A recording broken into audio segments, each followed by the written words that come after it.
টি-20 ইতিহাসের সেরা বোলারদের তালিকায় সবার উপরে নাম লেখালেন আফগান লেগ স্পিনার রশিদ খান। মাত্র ২৫ বছর বয়সেই ভেঙে ফেললেন টি-20-র সর্বোচ্চ উইকেট শিকারের রেকর্ড। এতদিন টি-20 ফরম্যাটে বোলারদের রাজত্ব মানেই ব্রাভোর নামটি ছিল এক নম্বরে। ৫৮২ ম্যাচে ৬৩১ উইকেট নিয়ে দীর্ঘদিন শীর্ষে ছিলেন এই ক্যারিবীয় অলরাউন্ডার। তবে এবার মুকুটটা উঠল আফগানের রশিদ খানের মাথায়। এসএ টি-20-র কোয়ালিফায়ার ম্যাচে দুনিত বেলাল্লাকে বোল্ড করার পর দীনেশ কার্তিককে আউট করে ব্রাভোর ৬৩১ উইকেটের রেকর্ড ছাড়িয়ে যান রশিদ। ৪৬১ ম্যাচে ৬৩৩ উইকেট নিয়ে টি-20-র সর্বকালের সেরা উইকেট শিকারী এখন রশিদ।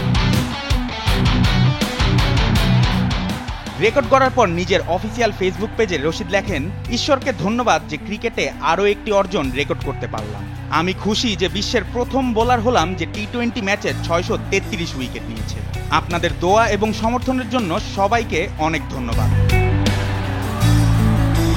২০১৫ সালে টি-20-তে অভিষেক রশিদের।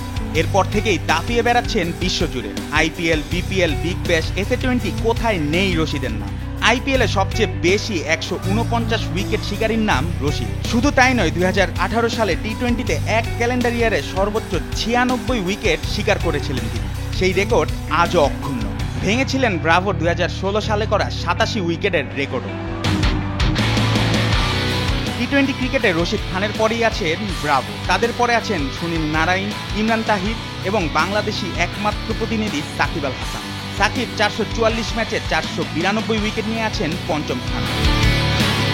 বিশ্ব ক্রিকেটের টি-20 ইতিহাসে আরও একটি নতুন অধ্যায় যোগ করলেন রশিদ খান। শুধু পরিসংখ্যানই নয়, ম্যাচের মোড় ঘুরিয়ে দেওয়ার ক্ষমতাতেও তিনি অন্যতম সেরা। তরুণ এই লেগ স্পিনার আরও কত উচ্চতায় উঠতে পারেন তা দেখতে মুখিয়ে ক্রিকেট ভক্তরা। তবে আপাতত ক্রিকেট বিশ্ব উপভোগ করছে এই লেগ স্পিনারের জাদু। জুবায়ের নূর, স্পোর্টস ডেস্ক, দেশ টিভি।